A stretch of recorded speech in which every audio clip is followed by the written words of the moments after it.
നമസ്കാരം. ആരാണ് സ്വാമി വിവേകാനന്ദൻ? കേരളത്തെ ഭ്രാന്താലയം എന്ന് വിളിച്ച ആളാണ്. അമേരിക്കയിലെ ചിക്കാഗോയിൽ പ്രസംഗിച്ചിട്ടുണ്ട്. ശ്രീരാമകൃഷ്ണ മിഷൻ സ്ഥാപിച്ച ആളാണ്. ബംഗാളി സന്യാസിയാണ് എന്നൊക്കെ നമുക്കറിയാം. എന്നാൽ അത് പോരാ. വിവേകാനന്ദനെ സമൂഹം കുറെ കൂടി നന്നായി അറിയണം. പ്രത്യേകിച്ചും ഈ കാലഘട്ടത്തിൽ. കൽക്കത്ത ഹൈക്കോടതിയിലെ അറ്റോർണിയായിരുന്ന വിശ്വനാഥ ദത്തയുടെയും വീട്ടമ്മയായ ഭുവനേശ്വരി ദേവിയുടെയും മകൻ നരേന്ദ്രനാഥ് ദത്ത 1863 ജനുവരി 12 പുലർച്ചെ 6:33 കൽക്കത്തയിലെ ഗുർമോഹൻ മുഖർജി റോഡിലെ വീട്ടിൽ ജനിച്ചു. ഭുവനേശ്വരി 10 പ്രസവിച്ചതിൽ 6ാമത്തെയാൾ. ഒരു സഹോദരിയും 2 സഹോദരന്മാരും മാത്രമേ ദീർഘകാലം ജീവിച്ചുള്ളൂ. സ്വർണബാലയും മഹേന്ദ്രനാഥ് ദത്തയും ഭൂപേന്ദ്രനാഥ് ദത്തയും. ഭുവനേശ്വരി പ്രസവിച്ചതിൽ ആദ്യത്തേത് ആൺകുട്ടിയും 2ാമത്തേത് പെൺകുട്ടിയുമായിരുന്നു. രണ്ടും ചെറുപ്പത്തിൽ തന്നെ മരിച്ചുപോയി. 3ാമത്തേത് മകൾ ഹരമണി 22ാം വയസ്സിൽ മരിച്ചു. 4ാമത്തേത് മകൾ സ്വർണമയി, സ്വർണബാല എന്നും പേരുണ്ട്, 72 വയസ്സുവരെ ജീവിച്ചു. 5ാമത്തേത് മകളായിരുന്നു, ചെറുപ്പത്തിൽ മരിച്ചു. 6ാമത്തെ മകനാണ് നരേന്ദ്രനാഥ ദത്ത എന്ന വിവേകാനന്ദൻ. 7ാമത്തേത് മകൾ കിരൺബാല 16ാം വയസ്സിൽ മരിച്ചു. 8ാമത്തെ മകൾ ജോഗീന്ദ്രബാല 22ാം വയസ്സിൽ ആത്മഹത്യ ചെയ്തു. 9ാമത് മകൻ മഹേന്ദ്രനാഥ് ദത്ത 87 വയസ്സുവരെ ജീവിച്ചു. 1956 മരിച്ചത്. എഴുത്തുകാരനും തത്വചിന്തകനുമായിരുന്നു. 90-ലധികം പുസ്തകങ്ങൾ എഴുതിയിട്ടുണ്ട്. വിവേകാനന്ദനെ കുറിച്ച് തന്നെ ഒട്ടേറെ പുസ്തകങ്ങൾ എഴുതിയിട്ടുണ്ട്.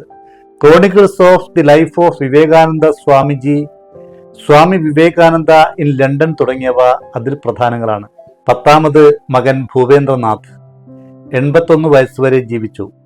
1961 ഡിസംബർ 25 ഭൂപേന്ദ്രനാഥ് മരിച്ചത്. സോഷ്യോളജിസ്റ്റും ആന്ത്രപ്പോളജിസ്റ്റുമായിരുന്നു.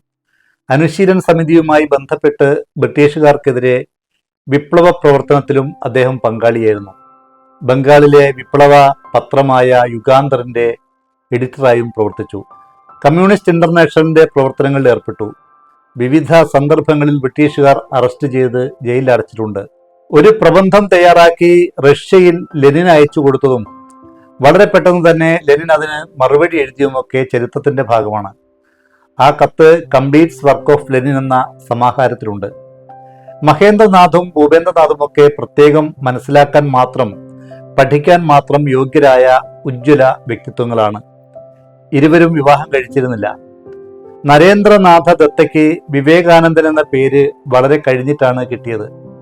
കേരളത്തിൽ 1892 ഡിസംബറിൽ സന്ദർശിച്ചപ്പോഴും വിവേകാനന്ദനായിട്ടില്ല. സ്വാമിയുടെ പ്രിയ കൂട്ടുകാരൻ രാജസ്ഥാനിലെ ഖേത്രി രാജാവ് അജിത് സിംഗിന്റെ കൊട്ടാരത്തിൽ വെച്ചാണ് വിവേകാനന്ദൻ എന്ന പേരും തലപ്പാവും സ്വീകരിച്ചത്. അമേരിക്കയിലേക്ക് പുറപ്പെട്ടു പോയപ്പോഴായിരുന്നു അത്. കപ്പൽ യാത്രയ്ക്കുള്ള ടിക്കറ്റ് കൊടുത്തതും രാജാവ് തന്നെ. അതിനു മുമ്പ് കുറെ കാലം ബിവിദിഷാനന്ദ എന്നായിരുന്നു പേര്. നരേന്ദ്രനാഥ ദത്തയുടെ ചുരുക്കപ്പേരായ നരേൻ എന്നായിരുന്നു എല്ലാവരും വിളിച്ചിരുന്നത്. അമ്മ ബീലു എന്ന് വിളിച്ചു. 39 വർഷവും 5 മാസവും 24 ദിവസവും മാത്രമേ സ്വാമി ജീവിച്ചുള്ളൂ. 1500 വർഷത്തേക്കുള്ള പ്രവൃത്തികൾ ഞാൻ പൂർത്തിയാക്കിയിട്ടുണ്ടെന്ന് വിവേകാനന്ദൻ തന്നെ പറഞ്ഞിട്ടുണ്ട്. കോളേജിൽ പഠിക്കുന്ന കാലത്താണ് പിതാവ് മരിക്കുന്നത്. വിവാഹം കഴിക്കാൻ അച്ഛൻ നിർബന്ധിച്ചിരുന്നു. ഒരു വീട്ടിൽ പെണ്ണ് കാണാൻ പോകാമെന്ന് പറഞ്ഞതിന്റെ തലേ ദിവസം രാത്രിയാണ് അച്ഛൻ വിശ്വനാഥ ദത്ത മരിച്ചത്. അതോടെ സമ്പന്നമായിരുന്ന കുടുംബം മുഴുപട്ടിണിയിലേക്ക് തെന്നി വീണു. കുടുംബത്തിന്റെ മുഴുവൻ ഉത്തരവാദിത്വവും നരേന്റെ ചുമലിലായി. താമസിക്കുന്ന വീടിന് അവകാശം പറഞ്ഞ് അമ്മയെയും മക്കളെയും ഒഴിപ്പിക്കാൻ ബന്ധുക്കൾ കേസ് കൊടുത്തു. അവസാനം വീടൊഴിയേണ്ടി വന്നു. ഒരു ജോലിക്ക് വേണ്ടി ശ്രമിച്ചു. ഒന്നും വേണ്ടത്ര ശരിയായില്ല. എരുതിയിൽ നിന്ന് വറചട്ടിയിലേക്ക് വീണതുപോലെ ക്ലേശങ്ങൾ ഒന്നൊന്നായി കുടുംബത്തെ വേട്ടയാടുമ്പോഴാണ് ശ്രീരാമകൃഷ്ണന്റെ ശിഷ്യത്വം സ്വീകരിച്ച് വീട് വിടുന്നത്. കോസിപ്പൂരിൽ ശ്രീരാമകൃഷ്ണന്റെ കൂടെയും ബാരാനഗറിൽ ആരംഭിച്ച മഠത്തിലും താമസിച്ചു. 1890 കൽക്കത്ത വിട്ട് യാത്ര തുടങ്ങി. വേദോപനിഷത്തുക്കളും പുരാണങ്ങളും ഇതിഹാസങ്ങളും മാത്രമല്ല, ഹെഗലും ഷോപ്പൻഹോവറും അഗസ്റ്റേ കോംറ്റയും ഡാർവിനും സ്പെൻസറും ഇമാനുവൽ കാന്റും വായിച്ചു. സംസ്കൃതവും ഇംഗ്ലീഷും ഹിന്ദിയും ബംഗാളിയും അനായാസമായി കൈകാര്യം ചെയ്യാൻ കഴിഞ്ഞതുകൊണ്ട് യാത്രയിൽ ഒരിടത്തും ഭാഷ പ്രശ്നമായില്ല. 5 പൈസ കയ്യിൽ കരുതാതെയാണ് ലോകം മുഴുവൻ സഞ്ചരിച്ചത്. അക്കാര്യം സ്വാമി തന്നെ ഒരിക്കൽ പറഞ്ഞിട്ടുണ്ട്. തേജസ്വിയായ യുവസന്യാസിയെ രാജകൊട്ടാരങ്ങളിൽ വിശിഷ്ടാതിഥിയായി സ്വീകരിച്ചു.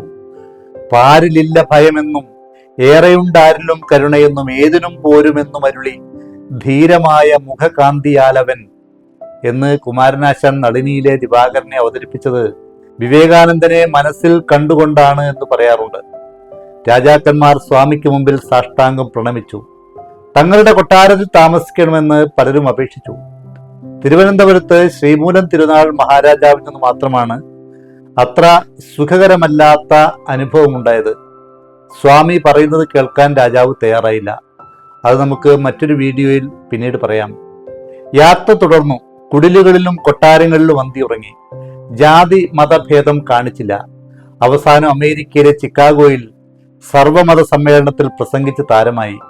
ലോകത്തിന്റെ വിവിധ രാജ്യങ്ങളിൽ നിന്നെത്തിയ 60 വിശിഷ്ട വ്യക്തികൾ ആ സമ്മേളനത്തിൽ പ്രസംഗിച്ചെങ്കിലും വിവേകാനന്ദനായിരുന്നു മുഖ്യ ആകർഷണം. സർവമത സമ്മേളനത്തിൽ പങ്കെടുത്ത ഓരോ മതക്കാരും തങ്ങളുടെ മതത്തിന്റെ മഹത്വം വിളിച്ചു പറഞ്ഞപ്പോൾ ആ 30 വയസ്സുകാരൻ അവിടെ വ്യക്തമാക്കിയത് എല്ലാ മതങ്ങളും സത്യമാണ് എന്നാണ്. പാശ്ചാത്യ ലോകത്തിന് ആത്മീയത എന്തെന്ന് പഠിപ്പിച്ച ഇന്ത്യയുടെ ആത്മാവാണ്, സോളാണ് സ്വാമി വിവേകാനന്ദന്റെ മൊഴിമുത്തുകളായി അവിടെ ഉതിർന്നു വീണത്. അദ്ദേഹത്തിന്റെ ഫോട്ടോ ചിക്കാഗോയിലെ തെരുവീഥികൾ നിറഞ്ഞു. അദ്ദേഹത്തെ ഒന്ന് കാണാൻ വേണ്ടി ആയിരങ്ങൾ മണിക്കൂറുകൾ കാത്തുനിന്നു. പക്ഷേ ഈ വിശേഷങ്ങളൊന്നും കൽക്കത്തയിലെ വീട്ടിൽ അമ്മയും അനുജന്മാരും അറിയുന്നുണ്ടായിരുന്നില്ല. പ്രസംഗ പര്യടനം അമേരിക്കയിലെമ്പാടും നടത്തി. അമേരിക്കയിലെ വൻ നഗരങ്ങളിലെ സമ്പന്ന ഭവനങ്ങൾ വിവേകാനന്ദനെ അതിഥിയായി കിട്ടാൻ വേണ്ടി കൊതിച്ചു. ഒരുപാട് സുന്ദരികളായ യുവതികൾ അനുയായികളായി. പലരും ഇന്ത്യയിലും വന്നു. ഇംഗ്ലണ്ടിലെ സേവിയർ ദമ്പതികൾ വീടും സ്ഥലവും വിറ്റ് വിവേകാനന്ദന്റെ കൂടെ ഇന്ത്യയിൽ വന്ന് അൽമോറയിൽ താമസമാക്കി. അവിടെ അദ്വൈതാശ്രമം ഉണ്ടാക്കി. നിവേദിത എന്ന യുവതി വിവേകാനന്ദന്റെ ആകർഷണ വലയത്തിൽ ഇന്ത്യയിലേക്ക് വന്നു. ശിഷ്ടജീവിതം അവർ ഇന്ത്യയിൽ കഴിച്ചു. അമേരിക്കക്കാരി ക്രിസ്റ്റീന ഉൾപ്പെടെ പല സ്ത്രീകൾക്കും വിവേകാനന്ദൻ ദീക്ഷ നൽകി സന്യാസിനിയാക്കിയപ്പോഴും നിവേദിതയ്ക്ക് ദീക്ഷ നൽകിയില്ല. അവർ സിസ്റ്റർ നിവേദിത മാത്രമായി കഴിഞ്ഞു. കൽക്കത്തയിൽ 7 ഏക്കർ സ്ഥലം വിലയ്ക്ക് വാങ്ങി ബേലൂർ മഠം സ്ഥാപിച്ചു. പണം മുടക്കിയത് വിദേശ വനിതകളാണ്. വീണ്ടും ഇംഗ്ലണ്ടിലും അമേരിക്കയിലും ഉൾപ്പെടെ ലോകയാത്ര നടത്തി. വർഷങ്ങളായി പ്രമേഹവും ആസ്തമയും വേട്ടയാടിയ ആ മഹാവ്യക്തിത്വം 1902 ജൂലൈ 4 രാത്രി 9:10 ലോകത്തോട് വിട പറഞ്ഞു. ആധുനിക ഇന്ത്യയെ ഏറ്റവും സ്വാധീനിച്ച വ്യക്തിയായാണ് ലോകം വിവേകാനന്ദനെ കാണുന്നത്. മഹാകവി രവീന്ദ്രനാഥ ടാഗോർ പറഞ്ഞത് ഇന്ത്യയെ പഠിക്കാൻ വിവേകാനന്ദന്റെ പുസ്തകങ്ങൾ പഠിക്കാനാണ്. നേതാജി സുഭാഷ് ചന്ദ്രബോസ് തന്റെ ആത്മീയ ഗുരുവാണ് വിവേകാനന്ദൻ എന്ന് പ്രഖ്യാപിച്ചിട്ടുണ്ട്. വിവേകാനന്ദൻ സമാധി അടയുമ്പോൾ നേതാജിക്ക് 5 വയസ്സാണ്. വിവേകാനന്ദൻ ജീവിച്ചിരുന്നെങ്കിൽ ഞാൻ ആ കാലടികളിലായിരിക്കുമായിരുന്നുവെന്ന് നേതാജി പറഞ്ഞിട്ടുണ്ട്. കുട്ടിക്കാലത്ത് തന്നെ സന്യാസിയാകാൻ സുഭാഷ് ചന്ദ്രബോസ് ശ്രമിച്ചിട്ടുമുണ്ട്. നേതാജിയുടെ രാജ്യസ്നേഹത്തിന്റെ അടിത്തറ വിവേകാനന്ദൻ പകർന്നു കൊടുത്തതാണ്. മഹാത്മാഗാന്ധി പറഞ്ഞത് വിവേകാനന്ദന്റെ പുസ്തകങ്ങൾ വായിച്ചതിന് ശേഷം എന്റെ രാജ്യസ്നേഹം 1000 ഇരട്ടി വർദ്ധിച്ചു എന്നാണ്. വിവേകാനന്ദന്റെ ഹൃദയത്തിൽ നിറയെ അഗ്നിയായിരുന്നുവെന്നും പൊള്ളയായൊരു വാക്കുപോലും അദ്ദേഹം ഉദ്ധരിച്ചിട്ടില്ല എന്നുമാണ് ജവഹർലാൽ നെഹ്റു പറഞ്ഞത്. രാജ്യവും ജനങ്ങളും എല്ലാ പ്രതീക്ഷകളും നശിച്ച് നിരാശയിൽ മുങ്ങിയ നിർണായക നിമിഷത്തിലാണ് വിവേകാനന്ദൻ ജനിച്ചത് എന്നാണ് മുൻ രാഷ്ട്രപതി ഡോക്ടർ എസ് രാധാകൃഷ്ണൻ പറഞ്ഞത്. വിവേകാനന്ദന്റെ വാക്കുകൾ ജനങ്ങൾക്ക് പുതിയ ആവേശം പകർന്നു. ആയിരക്കണക്കിന് യുവാക്കൾ പിറന്ന നാടിനോടുള്ള കൂറോടെ സ്വാതന്ത്ര്യ സമരത്തിനിറങ്ങി. യൂറോപ്പിലും അമേരിക്കയിലും ധാരാളം പ്രമുഖ വ്യക്തികൾ വിവേകാനന്ദനുമായി സംസാരിച്ച് അദ്ദേഹത്തിന്റെ പാണ്ഡിത്യത്തിന്റെ ആഴം മനസ്സിലാക്കി. അദ്ദേഹത്തിന്റെ സുഹൃത്തുക്കളായവരുണ്ട്, അനുയായികളായവരുണ്ട്, വിവേകാനന്ദൻ ശിഷ്യത്വം സ്വീകരിച്ചവരുണ്ട്. വിവേകാനന്ദന്റെ ജീവിതത്തിൽ സൂക്ഷ്മവും കൗതുകകരവുമായ ഒട്ടേറെ കാര്യങ്ങൾ അവതരിപ്പിക്കാനുണ്ട്. വരും വീഡിയോകളിൽ അവ സൂക്ഷ്മാംശങ്ങളോടെ അവതരിപ്പിക്കാനാണ് ആഗ്രഹിക്കുന്നത്. പ്രിയപ്പെട്ടവർ അവ കണ്ട് അഭിപ്രായങ്ങൾ രേഖപ്പെടുത്തണം. സംശയങ്ങളുണ്ടെങ്കിൽ കമന്റിൽ ചോദിക്കണം. ചാനൽ സബ്സ്ക്രൈബ് ചെയ്ത് ബെല്ലൈക്കണിൽ ക്ലിക്ക് ചെയ്താൽ വീഡിയോകൾ അപ്ലോഡ് ചെയ്താൽ ഉടനെ നിങ്ങളിലേക്ക് എത്തും. വിവേകാനന്ദന്റെ ജീവിതത്തിലെ ഒരു പ്രധാന സന്ദർഭവുമായി വൈകാതെ വരാം. നന്ദി.